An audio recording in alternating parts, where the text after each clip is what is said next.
Empires do not always tremble because of armies. Sometimes they tremble because one woman asks one question at the exact moment when power has already crossed a moral line. In the Mahabharata, Draupadi enters the dice hall not as a passive victim but as the sharpest mind in the room. What she asks is so dangerous that warriors, kings, and elders who know the language of Dharma suddenly become uncertain, silent, and exposed. By the time she speaks, the disaster is already immense. Yudhishthira has lost wealth, kingdom, brothers, and then even himself in a game designed to strip judgment away one wager at a time. Duryodhana does not want victory alone. He wants humiliation made public. The hall is no longer only a place of gambling. It has become a courtroom where power is testing whether Dharma still has any authority left. Then the outrage deepens. Draupadi is summoned as if she were property won at the end of a legal transaction. But before she accepts the logic of the hall, she challenges it. She asks for clarity before obedience. That detail matters. She does not begin by pleading for mercy. She begins by demanding reason. And that turns the entire episode from an act of brute power into a test of whether the court can still think morally at all. Her question is devastating because it is precise. If Yudhishthira had already lost himself, then what right did he still have to stake her afterward? If he was no longer master of his own freedom, how could he claim authority over hers? Notice how quickly the emotional stakes become philosophical stakes. This is no longer only about one queen. It is about whether status, marriage, and royal custom can cancel a person's moral agency. To understand why Draupadi's question hits so hard, we have to track the sequence carefully. Shakuni does not destroy Yudhishthira in one move.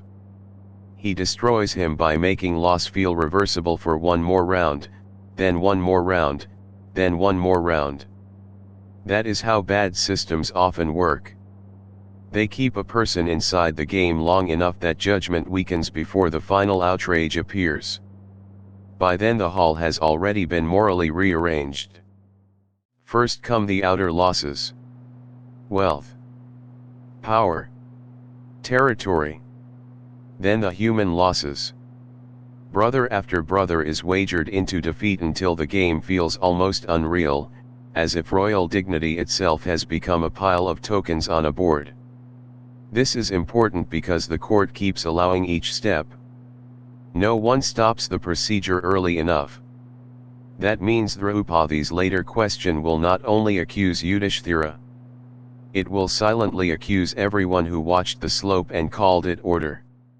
Then comes the decisive threshold. Yudhishthira stakes himself and loses. This is the moment that makes everything afterward unstable. If he has surrendered his own person, then what legal or moral standing remains in his hands? Can a man who no longer owns himself continue to dispose of others? The hall should stop right there and face that question immediately. Instead, the machinery of humiliation keeps moving forward as if no new abyss has opened. Duryodhana senses that the spectacle is almost complete, so he pushes for the most degrading proof of dominance possible. Bring Draupadi. Bring the queen into the court as the visible sign that the Pandavas are finished. But in reaching for total humiliation, he makes a strategic mistake. He introduces the one person who will not merely suffer the logic of the hall. She will interrogate it, expose it, and force the kingdom to hear what it has been pretending not to notice. Draupadi's challenge is remembered in many forms, but its force remains the same. Did Yudhishthira lose himself first, or me first? If he no longer possessed his own freedom, by what right did he claim to wager mine? This is not a clever riddle. It is a disciplined dismantling of false authority. She forces the court to distinguish between custom and justice, between possession and personhood, between what powerful men have done before and what Dharma can actually defend. Bhishma's uncertainty is one of the most revealing details in the entire episode. He is not indifferent. He is torn. He understands that Dharma is subtle, but here subtlety also becomes paralysis. Vidura sees the danger more directly and protests the outrage. Dhritarashtra senses disaster but does not lead. The court contains wisdom, age, and authority, yet none of those are enough when courage fails at the critical second.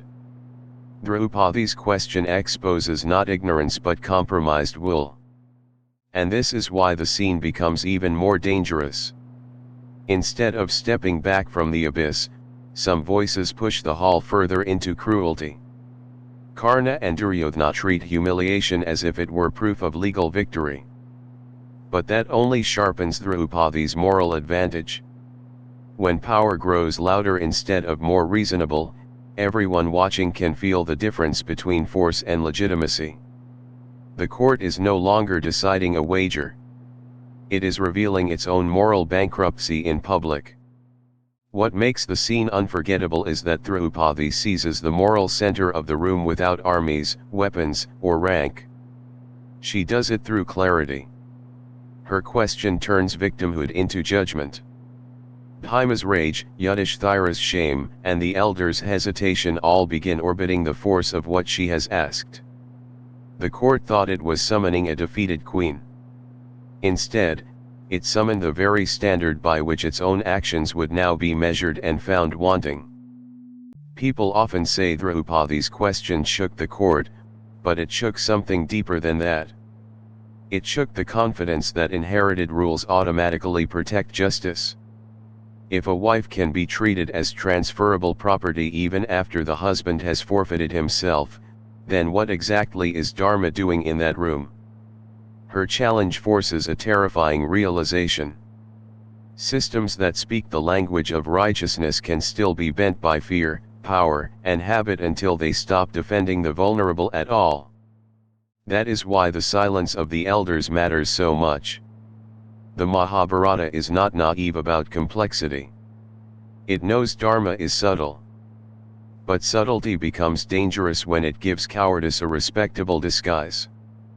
Bhishma's hesitation, Dhritarashtra's weakness, and Duryodhana's aggression combine into a single institutional failure. No one element alone destroys the moment. The disaster comes from their interaction. Power without conscience, wisdom without intervention, and fear without restraint can ruin an entire civilization. Draupadi's strength in the scene is not only intellectual. It is spiritual and political at the same time.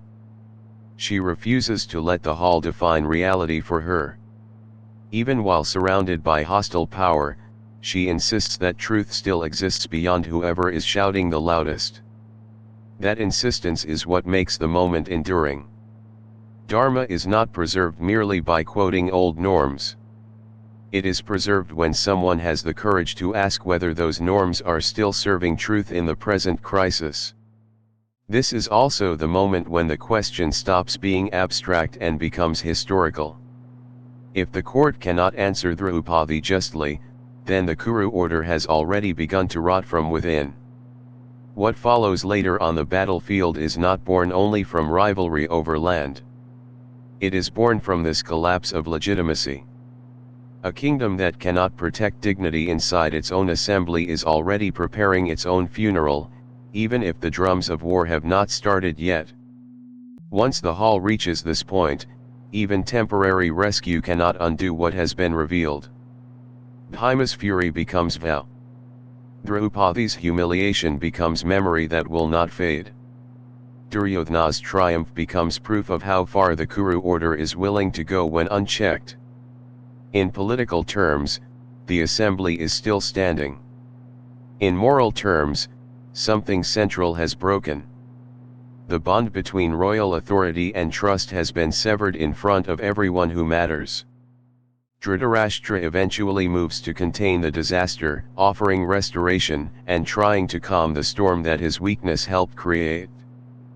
But late correction is not the same as principled leadership. He responds because the danger has become impossible to ignore, not because he stopped it at the right time.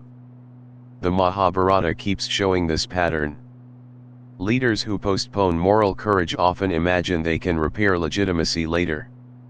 Usually they discover that the damage has already entered memory and politics both.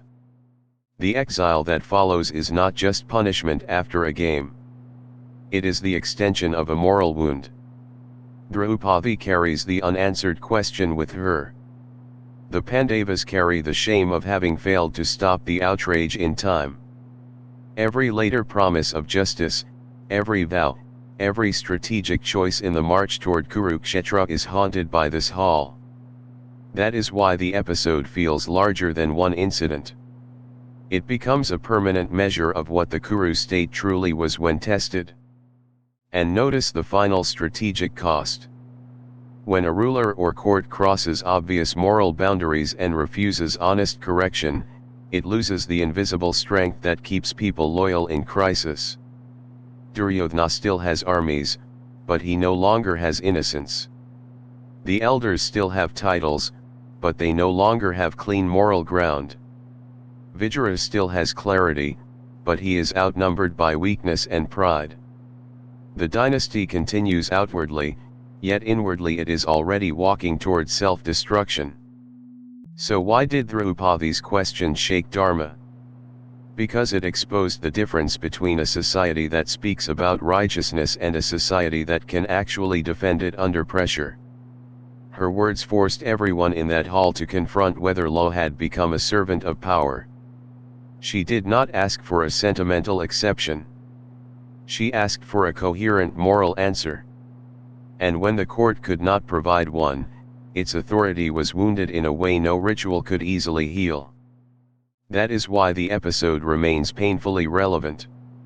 Institutions do not collapse only when wicked people attack them. They also collapse when decent people hesitate too long, when wise people overcomplicate obvious wrongs, and when leaders wait for danger to become unbearable before they intervene. The Mahabharata is severe on this point. Dharma is not preserved by reputation. It is preserved by courageous action at the moment when silence would be easier and safer. The final lesson is not only about ancient kings. It is about every moment when a person, a court, or a nation must decide whether power can redefine truth. Draupadi's question teaches that dignity cannot be treated like a stake on someone else's board, and that moral clarity from one courageous voice can expose the weakness of an entire order. That is why the dice hall never really ends. It keeps returning wherever authority forgets what it exists to protect. That is the enduring force of Draupadi's question. It did not merely challenge a wager. It challenged a whole civilization to prove whether its idea of Dharma still had courage inside it. If this episode helped you see the Mahabharata more deeply, like this video, subscribe to EkalavyaLearn, and turn on the bell icon so you receive the next story on time. One clear question from Draupadi still echoes because truth became stronger than the throne that tried to silence it.